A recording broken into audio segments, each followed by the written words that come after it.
Iniciemos em nome do Pai, do Filho e do Espírito Santo. Vinde, Espírito Santo, enchei os corações dos vossos fiéis e acendei neles o fogo do vosso amor. Enviai o vosso Espírito e tudo será criado e renovareis a face da terra. Oremos. Ó Deus, que instruísse os corações dos vossos fiéis com a luz do Espírito Santo, fazei que apreciemos retamente todas as coisas segundo o mesmo Espírito e gozemos sempre da sua consolação por Cristo Senhor nosso. Amém. Pai nosso que estás nos céus, santificado seja o vosso nome, venha a nós o vosso reino, seja feita a vossa vontade, assim na terra como no céu. O pão nosso de cada dia nos dai hoje, perdoai as nossas ofensas, assim como nós perdoamos a quem nos tem ofendido, e não nos deixeis cair em tentação, mas dá-nos do mal. Amém. Iniciemos o nosso encontro em nome do Pai, do Filho e do Espírito Santo. Amém. Pessoal, sejam todos bem-vindos a mais uma live. Esse aqui é o nosso primeiro projeto do Pod Cristo. E a gente vai também entrar em discussão, uma forma de entrar num assunto importante para a igreja, que não dá para seguir dois senhores.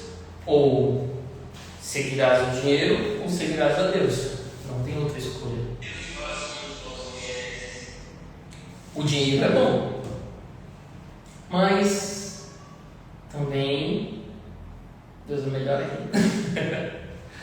Pessoal, uma boa noite. Me chamo Wagner Rodrigues. Somos juntamente eu e o Bruno Henrique na Capela Santo Antônio da Paróquia São José Operário, aqui no Q5, Ceilândia, catequistas de Crisma, trabalhando na etapa de primeiro ano, segundo ano e adultos também. A proposta do encontro de hoje é exatamente essa: podemos usar o dinheiro servindo a Deus? Não podemos colocar o dinheiro no lugar de Deus? Então, duas questões básicas do nosso encontro de hoje. Como o Bruno bem falou, estamos iniciando um projeto que é o Pod Cristo.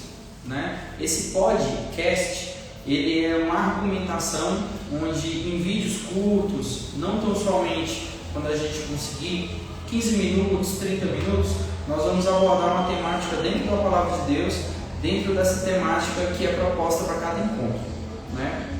E seguindo essa sequência, com essas duas perguntas que temos, vamos olhar algumas leituras na temática de hoje. O Bruno vai fazer uma leitura e eu vou trazer ela dentro da própria Palavra de Deus.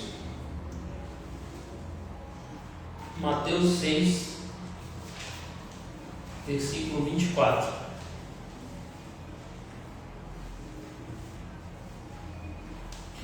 Aquele que, pois, ouve estas minhas palavras e as põe em prática é semelhante a um homem prudente que edificou sua casa sobre a rocha. Então, no Evangelho de Mateus, essa passagem ela vem exatamente exemplificar que a construção que nós devemos dar, ela deve ser exatamente algo sólido. A primeira pergunta ela vem falar sobre o uso do dinheiro servindo a Deus. Esse é um primeiro ponto que, se olharmos no livro da vida, no livro de Gênesis, no livro da origem, vamos lá. A origem, ela traz com que toda a célula do povo de Deus, ela é composta por um rebanho. E dentro dessa célula, uma tribo em especial, ela é aquela tribo que é cuidada ou é cuidadora do templo. Ela é cuidadora dos objetos que se dispõem à adoração. Entrando em objeto, aí a gente também pode usar da seguinte forma: dinheiro é um objeto e ele é uma moeda de troca de favores, troca de serviço, é uma remuneração. Dentro da lógica da humanidade, quando as primeiras civilizações elas se dão em trocas, aí a gente vai ouvir o termo escambo. O escambo é a primeira troca monetária que a gente vê de serviço, de troca, de pagamento. E o dinheiro, ele vem exatamente nessa composição dentro do sal. As pessoas, elas tinham o seu trabalho, a sua moratória, né, de retribuição, ela era dada pelo esforço em troca de sal. Na antiguidade, nós não temos aquela especificação de moeda propriamente dita. O trabalho braçal, ele já é um tipo de troca, é um tipo de escambo. E o escambo em trocas, ele se dá por moedas. Então, nas origens, o trabalhador, ele era remunerado por alimento. E o sal é o primeiro alimento que temos. Aí depois temos também a banha de porco, o óleo, o azeite e outros tipos de composições que eram dados como troca. Muitas vezes um trabalhador trabalhava no campo todo o seu dia. Assim, a exemplo, em muitos evangelhos, Jesus fala do vinhateiro, a parábola da vinha. Então ia-se até a rua, a praça, para a busca de trabalhadores para a vinha. Então é importante a gente trazer esse fato histórico para a gente poder compor o porquê que a igreja ela vem também forte com essa questão de dízimo. Que o dízimo é a devolução desse dinheiro, mas ela é uma devolução justa, correta, e ela dentro da escada de composição de cada pessoa. Tá? Não é uma imposição,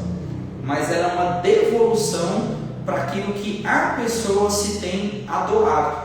Então o dízimo é uma doação espontânea daquilo que você plantou no passado, aquilo que você rigou, que você cuidou, e em cima da tua colheita, daquilo que você colheu, uma parte de 12, então uma parte dividida em 12 partes, né, é a devolução dada para a casa de Deus. Como que a gente vê isso? No livro de Gênesis, nós vamos ver que na origem, né, algumas tribos se compuseram dentro do povo de Deus. Né? A partir de Isaac, a partir de Jacó, que é o pai de nações, né? Então, Abraão, Isaac e Jacó. Jacó, ele é pai de 12 filhos. Dentre os 12 filhos de Jacó, uma tribo em especial, ela se destaca pela adoração, pelo cuidado, pelo zelo pastoral, pelo zelo do povo de Deus, pela condução, pela orientação sacerdotal. Então, é o estudo da palavra de Deus, é a composição de leitura do livro sagrado. Exatamente no Êxodo 20, nós vamos ver o decálogo, que são as leis, é a moratória que Deus impõe para o seu povo, para que aquele povo seja marcado perante a esse Deus, um Deus onipotente, onipresente e onisciente. Então, a partir de então, nós vamos, a partir dessa tribo, na tribo de Levi, originar essa devolução. É uma tribo, durante esse tempo, que um ano inteiro ela vai se cuidar para Deus, para o sagrado, para o holocausto, que é aquilo que é queimado, aquilo que é tido como a primeira produção da terra, o primeiro bezerro, a primeira produção que foi dada em animais, ela é devolvida a Deus em forma de holocausto. E detalhe, boa parte dessa devolução, desse dízimo dado em holocausto, o holocausto é aquilo que é queimado com exatamente entrega total para Deus. Esse é o holocausto, o significado puro de holocausto. Aquilo que é devolvido a Deus e é queimado. Aquela adoração é dada em holocausto. Tudo que se dá em vida. E a partir de então, nós vamos abrir a nossa percepção para que esse grupo ele é fomentado em cima de dinheiro, mas não necessariamente como vemos hoje em valor monetário, mas é em troca, tá? Em troca do serviço braçal. Então, 11 tribos trabalhavam durante todo o ano para sustentar uma tribo que ela, todo o seu desdobramento de serviço, de adoração, de cuidado pastoral com todos os demais dentro aquele escopo de filhos de Deus, aquele escopo do povo de Deus. Então a tribo de Levi, os levitas, que são os sacerdotes, assim como o Bruno lembrou e mencionou agora há pouco, esse povo vai ser cuidado por uma tribo. Então a igreja, ela se consolida desde os primórdios. Quando Deus ele coloca que essa função sacerdotal ela é dada por essa tribo, dessa tribo sairão os sacerdotes. Dessa tribo saiu Moisés, saiu Arão e todos os demais na linha de descendência da casa de Levi. Bruno. Pode perceber que na casa de Levi, ela já faz referência ao sacerdote perfeito, Jesus Cristo. Que a gente bota em pauta justamente nesse assunto. Se a gente perceber que Jesus, ele fala para os autores dos tempos, né? Não se pode adorar dois senhores, ou adorar um e deixar o outro, temos que também bota o propósito de escolhas. O ser humano ele tem escolhas e é muito importante ele chegar nessa via. Você, como colaborador do reino de Deus, né, você ajuda, no caso com o dízimo, aos padres, à igreja, ao serviço pastoral. Do mesmo jeito, antigamente serviam como escambo para compra de alimentos. Parte do alimento que era deixado nos templos era para a alimentação dos sacerdotes, né? Hoje em dia a gente já utiliza uma moeda que possivelmente teve início no Egito, né? Que era a lasca de prata, depois veio fundamentando outros tipos de moedas, moedas cunhadas. Mais famosas delas foram as pratas romanas, o talento, que era considerado lá na antiga Judéia e Roma. O talento era uma moeda muito valiosa. Na época, um talento comprava-se uma certa quantidade de terras. Por exemplo, 30 talentos comprou uma quantidade significativa, que foi a própria vida de Cristo. Se a gente perceber, tem uma ligação muito grande entre essa passagem e esses meios. Por quê? Conforme a gente pode pegar Judas Iscariote, ele utiliza do dinheiro, da importância desse dinheiro e da vida de um inocente. Esse inocente, no caso, ele era o próprio Deus. E é interessante você falar isso, dando um pouquinho assim. Na primeira questão, podemos usar o dinheiro a serviço de Deus? Bom, quando o Bruno vai falar, trazendo essa lógica para a realidade da leitura bíblica, né, eu vou fazer uma nova leitura para que o Bruno possa passar para uma parte um pouco mais delicada para a gente andar mais no nosso encontro. Podemos usar o dinheiro a serviço de Deus? Sim, Judas ele era o dono do alforje. Então quer dizer que ele era o dono de todas as recompensas, de tudo aquilo que era dado em espólio. Mas espólio não é de guerra? Mas detalhe, Jesus ele caminhou 3 anos com seus apóstolos por toda a Judéia, toda a Galileia, pelos confins, as ilhas onde eles iam, e as pessoas depositavam as suas riquezas ou as suas entregas, os seus dízimos, aos pés dos apóstolos. E todos repartiam em comum. Quem era essa pessoa que cuidava? Judas Iscariotes. Sim. Essa mesma pessoa que se escandalizou quando ia na casa de Lázaro, ele vê um vaso de nardo puro, um perfume exuberante. Apenas de abrir o pote já exalava aquele perfume em todo o ambiente. Imagine então que Marta lava os pés. Maria, Marta e Lázaro trazem aquela purificação exatamente aos pés de Jesus. O perfumar o ambiente, não tão somente, mas também nos próprios pés de Cristo. Então aí a gente vai caminhar para uma outra prerrogativa. Não podemos colocar o dinheiro no lugar de Deus. Quando o Bruno traz essa comparação, aí temos uma simbologia.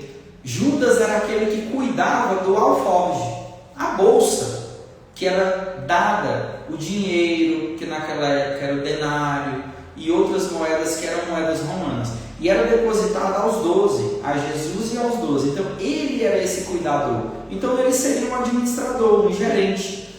Só porque o que ele faz? Ele se cega. Um tesoureiro, no caso. Exato. E ele cega com o costume de estar recebendo. Imagina, durante 3 anos, em todo lugar que se vai, recebe-se, recebe-se, recebe-se. Quando nós temos uma doação livre e espontânea, nós fazemos de amor, de doação, de compaixão. E Judas, vendo essa prerrogativa, ele se usou dessa metodologia, que é a doação, para recolher para si, que é o ponto onde o Bruno fala, que é exatamente aquele episódio da Santa Ceia. Um pouquinho antes, ele entrega a vida de Jesus por 30 moedas de prata. E aí é interessante que a vida de Jesus com 30 moedas de prata é interessante. 30 moedas de prata, ela representa a vida de um escravo. Então, a vida de um escravo. E aí é interessante ainda que Judas, ele entrega Jesus como sendo um escravo, e esse dote que é dado a Judas, esse valor monetário de 30 moedas, em toda a sua desolação, porque ele entrega a Jesus aquele fatídico momento do beijo, aonde Jesus está? Me mostra quem é esse Jesus, dá-lhe um beijo. Então o beijo de Judas, que é o beijo da traição, marca a fronte de Jesus. E nesse momento, o demônio ele se apossa por completo da presença do corpo e da vida de Judas. Judas, ele, em sua loucura, em sua entrega que foi dada naquele momento, ele se cega aos olhos de Deus e ele vive exclusivamente a escuridão. E detalhe, para finalizar, o valor monetário que Judas entregou à vida de Jesus, é comprado com esse dinheiro uma corda, apenas uma corda, e um campo. É como se fosse um jazigo, que hoje nós temos o dote para a gente entregar e ter um espaço para depositar os mortos. Pois bem, o campo dos mortos que Judas, com esse valor, ele compra o local, ele pega a corda e ele se enforca. Então aquele campo dos mortos é um momento pífio, onde Jesus entrega o seu espírito, não mais a Deus, mas sim à desilusão, à desolação, ao desespero, a tudo aquilo que é contrário aos planos de Deus.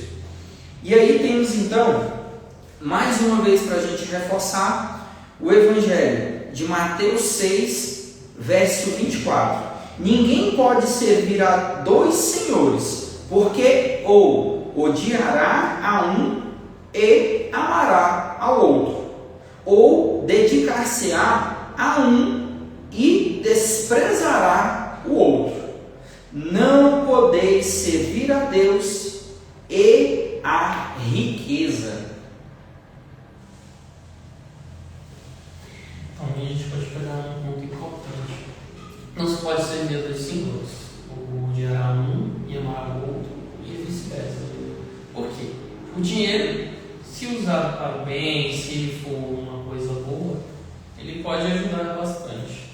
Mas se ele for utilizado para o mal, se ele for utilizado para a ganância, os pecados pequenos nossos, a gente tira o amor ao próximo. E isso é importante a gente ter esse zelo com isso, porque Jesus fala que o dinheiro não pode se tornar um ídolo na sua vida, ou seja, não pode tornar ou tomar o lugar de Deus naquele meio. Mas como a gente tem esse preceito, essa caminhada, o dinheiro vai se valorizando e a gente entende, né, que se ele não for uma ferramenta de amor, ele se torna uma ferramenta de ódio, de desagravo, de destruição. Né? Dinheiro pode trazer felicidade? Pode. Momentâneo. Isso pode. E a detalhe que a palavra em si, quando ela vem no texto bíblico, ela vem falar de riqueza. Tá? Então, de novo, não podeis servir a Deus e a riqueza. A riqueza aqui, literalmente falando, ela vai dizer no mamon, o luxo, o dinheiro. Em si é vago, assim como o Bruno acabou de processar. E olha só essa explicação que o Bruno vai trazer para a gente. Isso não significa que o dinheiro seja mal em si mesmo. Ele é uma ferramenta necessária para a vida. Pagar contas, quem precisa, realizar projetos bons. O problema está quando o dinheiro se torna um ídolo. Mais importante que Deus, que as pessoas e que a própria consciência. Passamos a viver para ganhar, esquecendo a fé, a caridade, a família. Fazemos qualquer coisa, inclusive errada, para ter mais. Amar a Deus implica confiar nele acima de tudo. Usar o dinheiro com responsabilidade, justiça e solidariedade. Lembrar que tudo é passageiro, mas Deus é eterno. Quando a gente tira Deus do lugar que lhe é propício, a gente coloca outras coisas e somos influenciados por elas. Conforme a gente vai processando esse meio, como falamos antes, a gente começa a fazer coisas que vão além do que é ruim. A gente deixa de amar o próximo. A gente deixa de utilizar aquilo para fazer o bem ao outro. A gente usa o egoísmo dentro de nós. A gente transfere meios que não é para fazer e sempre a ganância nos faz querer mais. Aí a gente cai no pecado primordial, nos 7 pecados capitais, que a ganância, a luxúria, a gente soberba, porque o dinheiro ele traz isso tudo se a gente não souber administrar. E como eu falei, é tudo por meio de escolhas. Sim, uma das boas escolhas é termos a percepção que o dinheiro ele é necessário, assim como o Bruno trouxe agora há pouco, e além da necessidade de termos, mas não é o dinheiro, ele não é resoluto, ele não é busca e finalidade por si só. Mas vejam bem, da mesma forma que se alimentar, comer, é necessário para a vida, só comer não é necessário, não é a busca de finalidade por si só. Para você comer, biologicamente falando, você tem que estar com um organismo bom, porque senão você não vai ter aquele sentimento de buscar comida, ou fome, vamos dizer assim. Da mesma forma que para aquela comida que você acabou de comer, que ela seja metabolizada, que ela surja e ela, dentro do seu organismo, ela sinta efeito, que o teu organismo ele possa absorver aquela comida, é necessário que tenha água, líquido. Então veja, o alimento que é a comida, ele precisa de água. Os dois combinados, eles formam nutrientes para o corpo. Vamos voltar então um pouquinho mais? Quando o Bruno fala que Deus ele se dispõe dentro da correlação de dinheiro, não é o dinheiro propriamente único e somente, mas o trabalho é mais importante do que a remuneração. O trabalho ele faz bem, o labor ele é necessário. E aí a gente vai ver o seguinte: se recordam lá em Gênesis, quando Adão e Eva foram expulsos do paraíso, é interessante que para Adão Deus fala muito bem que agora, a partir desse momento, você deverá laborear, você deverá fazer tudo aquilo que é necessário para o cumprimento da sua sobrevivência. E aí é interessante que Deus também fala, Gênesis 3, capítulo 3, verso 17. Verso 16, Deus fala para a mulher: multiplicarei os sofrimentos de teu parto, darás à luz com dores, teus desejos te impedirão para o teu marido, e tu estarás sob o seu domínio. E para o homem, no versículo 17, Deus disse: porque ouviste a voz de tua mulher, e comeste do fruto da árvore que eu te havia proibido de comer, maldita seja a terra por sua causa. Tirarás dela com trabalhos penosos e teu sustento. Riqueza é outra coisa. Lembra quando o Bruno falava sobre os pecados capitais que vem a luxúria? Porque se você tem demais, é quase resoluto que a gente vai entrar numa soberba, porque eu tenho muito. Eu tenho muito dinheiro, então tudo posso resolver, tudo posso fazer. Então nós não necessariamente temos essa pretensão de fazer, mas apenas pelo fato de você ter, ele se torna um objeto de mudança de pensamento, mudança de ação. E aí Deus fala o seguinte ainda: tirarás desses trabalhos penosos o teu sustento todos os dias de tua vida. Ela, a terra, te produzirá espinhos e abrolhos, e tu comerás a erva da terra. Comerás o teu pão com o suor do teu rosto, até que voltes à terra de que foste tirado, porque és pó, e em pó te hás de tornar. Gente, é interessante a gente ver que, veja bem, como o Bruno falou, a riqueza, o dinheiro, ele traz felicidade? Meus irmãos, graças a Deus já estamos finalizando nosso encontro, estamos finalizando essa noite. Tivemos algumas dificuldades técnicas para a gente iniciar, para a gente poder alcançar outras pessoas, outros ambientes com esse meio de comunicação. Então hoje nós temos meios, por isso que a TIC, que é a tecnologia de informação e comunicação, associada ao TikTok, associada ao Facebook, associada ao WhatsApp, podemos, por meio de um link, transferir esse vídeo que ele é em público geral, através do TikTok, também para os nossos grupos de comunicação. Hoje estamos aqui reunidos, eu e Bruno e alguns colegas também estudando. Então vejamos bem, partimos do princípio de um evangelho que nos norteia, nos dá o norte para a gente poder seguir, com uma temática, servir a Deus, e também com a temática que se abandonamos a Deus. Vejam bem, que essa temática, que é a segunda questão, não podemos colocar o dinheiro no lugar de Deus, porque senão o dinheiro, ele é objeto de adoração, e Deus fica camuflado, e aquilo que é camuflado não é visto. Só é visto o quê? O dinheiro.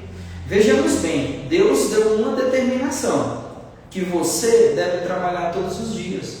O labor do seu trabalho, ele vai ser o objeto e fruto daquilo que você está fazendo. Você comerá o pão que você amassar. Você comerá a erva ou os alimentos que você produzir na terra. É interessante que Deus fala da seguinte forma: maldita seja a terra por tua causa. Vamos voltar um pouquinho ao que o Bruno falou. Dentro dos pecados, o principal é a desobediência. Não é o fato apenas isoladamente que Eva se alimentou do fruto, do conhecimento do bem e do mal, e ainda deu para Adão também se alimentar. Mas é interessante a fala com que a serpente diz para eles: vejam bem, se vocês comerem deste fruto, se tornarão deuses. Então vejam bem, você se torna Deus da sua vida. E muitas pessoas, meus amigos, não é errado para eles a interpretação que a pessoa tem de vida, o conceito e a concepção de vida, de que todo o meu sustento ele é mediante a minha obra, tá certo. Agora, eu não posso colocar toda a minha obra, todo o meu esforço, como se eu fosse o Deus da minha vida. Porque erroneamente fazendo assim, eu faço a tradução literal dessa passagem. Porque eu me torno Deus, eu sou Senhor da minha vida. Eu que mando, eu que desmando, eu que coordeno todos os acontecimentos da minha vida. Bom, temos muitas explicações para isso, seja no campo filosófico, no campo teológico, conhecimento de Deus. Filosófico, filosofias afins são um conhecimento do homem para as realidades de estudo, filosofia. E dentro deles também temos o ramo biológico, não tem como mudar. O que é biológico, é biológico. Quem nasce na biologia, morre na biologia. E aí a própria passagem fala, porque tu é pó, e ao pó tu retornará. Vejamos, a passagem ela dá um norte para que possamos, dentro do estudo bíblico, dentro da igreja, com esses ensinamentos, no catecismo, na Sagrada Escritura, dentro dos textos sagrados, possamos ver o objetivo com que Deus coloca para nós, uma condução, para que possamos nos tornar pessoas mais capacitadas em levar ensinamentos a outras pessoas. O próprio povo de Deus, a própria catequese, que é um dos objetos de estudo que temos, as nossas famílias, as nossas esposas, né? A minha esposa, a namorada do Bruno, por exemplo, né? Então, dentro das nossas realidades, ao meu pai, à minha mãe, aos meus filhos, tá? Então, de um contexto geral, é aquilo que possamos ser, levar esse ensinamento a outras pessoas. Às vezes, uma leitura bíblica, ela pode se tornar irrelevante, talvez pela própria leitura, ou passa direto, sem a gente ter atenção a palavras ou a marcações que são evidentes. E a partir de então, pela troca, nós conseguimos avançar um pouco mais. Bruno? Pode continuar, né? 2536. Vamos olhar aqui no catecismo o que ele diz sobre dinheiro.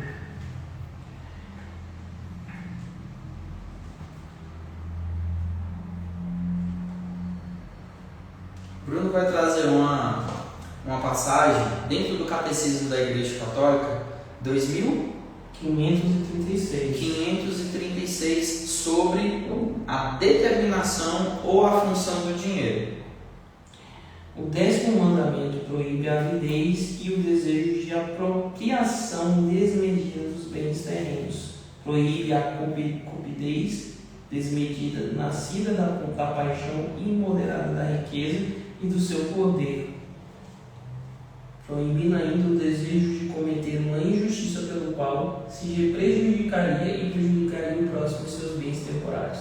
Quando a lei diz não cobiçais, nos ordena em outros termos que afastemos nossos desejos de tudo aquilo que não nos pertence, pois a sede dos bens alheios é imensa, infinita e nunca saciada, como está escrito: quem ama ao dinheiro, dele não se fartará. Também a gente vai falar no 2113.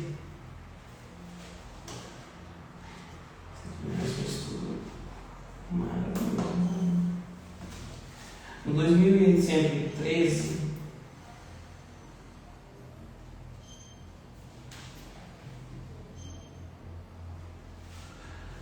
o catecismo coloca que a idolatria não diz respeito somente a falsos cultos do paganismo. Ela é uma tentação constante da fé. Consiste em divinizar o que não é Deus. Existe idolatria quando o homem presta honra e veneração a uma criatura no lugar de Deus, quer que se trate de deuses ou demônios, por exemplo, o satanismo, do poder trazer da etnia, dos antepassados, do estudo do dinheiro. Não podereis servir a Deus e o dinheiro. Mateus 6:24. Numerosos mártires morreram por não adorar a besta, recusando-se a simular-se o culto de idolatria, negar o Senhor exclusivo de Deus e, portanto, incompatível com a comunhão divina. Trazendo duas leituras específicas, a gente pode dar uma comparação e um entendimento muito forte. Em que, quando a gente coloca algo no lugar de Deus, você é idolatra. Se você coloca uma namorada na frente de Deus, você é idolatra. Se você coloca um celular na frente de Deus, você é idolatra. Quando você deixa de ir ao domingo ao encontro do Senhor e vai fazer um jogo, vai jogar, vai encontrar alguém, mas falta uma missa, você está idolatrando. Do mesmo jeito, a gente pode perceber que quando você vai comprar algo que te traz muita felicidade, mas esquece de Deus, você é um idólatra, você é uma pessoa que está colocando algo em cima ou acima de Deus. Então você não é compatível com o que você faz, age ou vive. Tem coisas que vocês têm que entender, que se você serve a Deus, é somente a Deus. Quer dizer que você não possa ganhar o dinheiro, você não possa trabalhar, mas se aquilo te tira o foco de Deus, aquilo já está te tirando a sua verdadeira essência, já está te tirando do caminho de Deus, e ali já é um caminho que pode te levar realmente ao inferno. É nesse ponto que a gente tem que entender que, se por dinheiro a gente conseguiu tirar a vida de um inocente, imagina o que a gente faz. Enquanto tem muitas pessoas morrendo lá na África e em outros países por causa da guerra e do egoísmo humano, a gente aqui que tem a nossa vida boa, às vezes a gente tem os nossos ganhos, os nossos meios, a gente não tem consideração nem pelo aquele que está lá na nossa frente. A gente não aprende a ver Jesus Cristo do outro, a gente só vê o que é nosso. E o dinheiro traz isso, uma árvore de ganância. A gente fica tão ganancioso que o outro é apenas uma fotografia, que o outro não existe. A gente dispensa muita coisa. Então podemos entender que o que há de graça quando uma coisa se torna uma desgraça na nossa vida. Se o dinheiro está se tornando um meio que está tirando o foco de Deus, o foco do amor ao próximo, ele não é uma coisa boa. Então ele já te tirou do caminho certo e você vai estar caminhando direto para o abismo. Pessoal, para trazer uma pimenta, uma picância para o nosso próximo encontro, eu gostaria de reforçar os textos que embasaram o nosso encontro. Primeiramente, Mateus 6:24, dois senhores. Dentro da temática que tivemos hoje, dentro da solução a qual estudamos, podemos usar o dinheiro servindo a Deus? Não podemos colocar o dinheiro no lugar de Deus? Então, através dessa temática, dessa solução, nós buscamos orientação. Então, dentro de Mateus 6:24, vimos essa comparação. Também no Catecismo da Igreja Católica, vimos no 2536 a referência do dinheiro. E também no 2113 vimos a respeito da idolatria e o foco. Tá? Podemos ser idólatras sobre o dinheiro. Então a idolatria, aí agora a gente vai entrar também naquela possibilidade. O dinheiro é um objeto.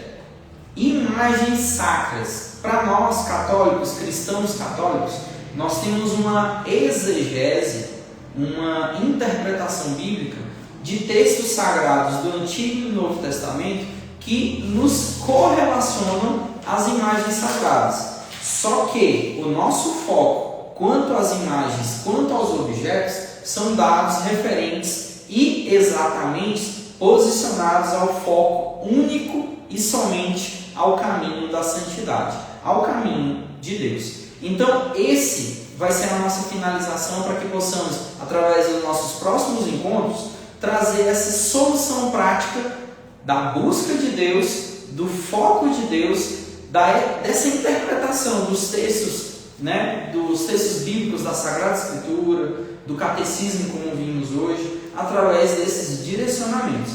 E uma das passagens mais importantes que trouxemos no encontro de hoje, com certeza, é o livro de Gênesis. Gênesis 3, capítulo 3, do verso 16 ao 19. Essa conversa com que Deus dá para o homem e para a mulher sobre o labor, que é o trabalho. E através do seu trabalho, a sua recompensa, que é exatamente a sua remuneração, o seu salário. Amém? Obrigado por essa noite, obrigado por essa live, obrigado por esse encontro.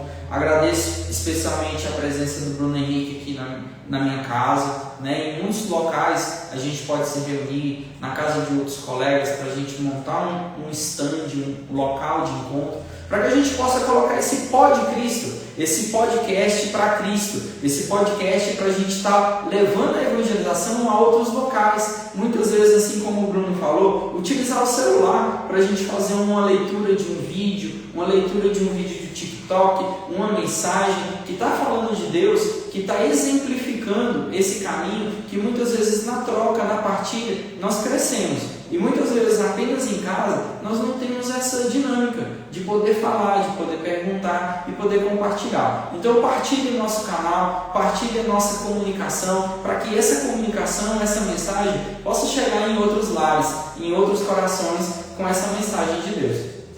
É um grande prazer falar com vocês. Mais uma vez, obrigado, Wagner, por estar abrindo a sua casa para a gente, a Catequese News, todos os meios de comunicação que a Catequese está tentando agir nesse meio da São José Operário. Elas são feitas justamente para a gente ter um encontro pessoal com Cristo, mas também levar Cristo para os outros, né? De um jeito mais fácil, utilizando a tecnologia para agir no meio de Deus, para que possa ser levado a nossa fé mais à frente com as pessoas que não conhecem ainda. Então é muito importante que os nossos meios sejam bem trabalhados. Com vocês é uma honra muito grande, é um prazer também sempre estar com vocês. E precisando de qualquer coisa, qualquer dúvida, vocês podem entrar nos nossos canais, fazer perguntas, teremos o prazer em poder ajudar, tá bom? Então terminamos em nome do Pai, do Filho e do Espírito Santo. Amém. Encerramos esta catequese em live podcast. Amém. Amém. Obrigado, gente. Até mais.